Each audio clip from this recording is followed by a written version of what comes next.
জাতীয় সংসদে নারীদের পাশাপাশি তরুণদের ৩০% মনোনয়ন বাধ্যতামূলক করার পরামর্শ দিয়েছেন দুদক সংস্কার কমিশনের প্রধান ডক্টর ইফতেখারুজ্জামান। একই সাথে সংসদে নির্দিষ্ট পেশার ২৫%-এর বেশি প্রতিনিধিত্ব না রাখার তাগিদও দিয়েছেন তিনি। আর মনোনয়ন বাণিজ্যকে দেশের নির্বাচন ব্যবস্থার জন্য সবচেয়ে বড় চ্যালেঞ্জ হিসেবে দেখছেন নির্বাচন সংস্কার কমিশন প্রধান বদিউল আলম মজুমদার। রিপোর্ট শুভ মাহফুজের। রাজধানীর আগারগাঁওয়ে সুশাসনের জন্য জনমুখী সংস্কার ও সুবিধাবঞ্চিত জনগোষ্ঠীর আকাঙ্ক্ষা শীর্ষক নাগরিক সম্মেলন করে এসডিজি বাস্তবায়নে নাগরিক প্ল্যাটফর্ম।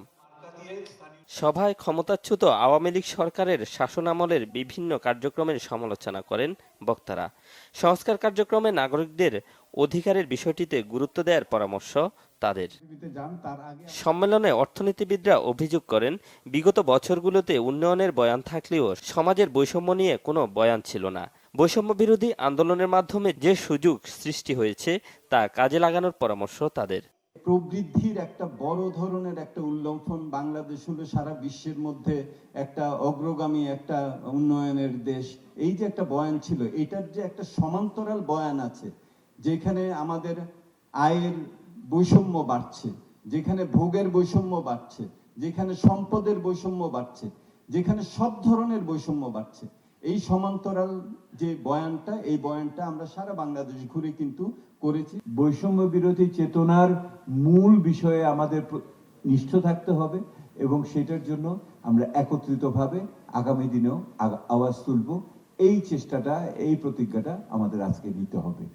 এ সময় নির্বাচনে মনোনয়ন বাণিজ্যকে দেশের নির্বাচন ব্যবস্থার সবচেয়ে বড় চ্যালেঞ্জ বলে জানান নির্বাচন ব্যবস্থা সংস্কার কমিশনের প্রধান বদিউল আলম মজুমদার।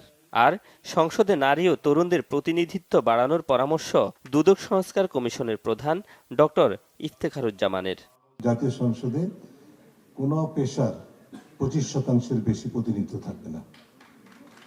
জাতীয় যে বিজনেস ক্যাপচার করে ফেলছিল 65%, সেটা বন্ধ করা অপরিহার্য বলে আমরা মনে করি। সকল রাজনৈতিক দল তাদের মনোনয়নের ক্ষেত্রে কমপক্ষে প্রাথমিক পর্যায়ে 30% নারীর জন্য, একইভাবে তরুণ প্রজন্মের জন্য আপনার 30% নির্ধারণ করতে হবে। দৃশ্যমান ব্যয়, নির্বাচনী ব্যয় আমরা কিছুটা নিয়ন্ত্রণ আনতে পারবো, কিন্তু অদৃশ্য কোটি কোটি টাকা, যে শত কোটি টাকা যে লেনদেন হয়, এটা কিভাবে আমরা করব, এটা কিভাবে নিয়ন্ত্রণ করব? এবং এটা যদি নিয়ন্ত্রণ করতে হয় তাহলে আমাদের রাজনীতিবিদদেরই এই দায়িত্ব নিতে হবে। পরাজিত অপশক্তিকে অন্তর্বর্তীকালীন সরকার কেন পুরোপুরি নির্মূল করতে পারছেন না, সে প্রশ্নও তোলেন ডক্টর ইফতেখারুজ্জামান। শুভ মাহফুজ, বাংলা ভিশন, ঢাকা।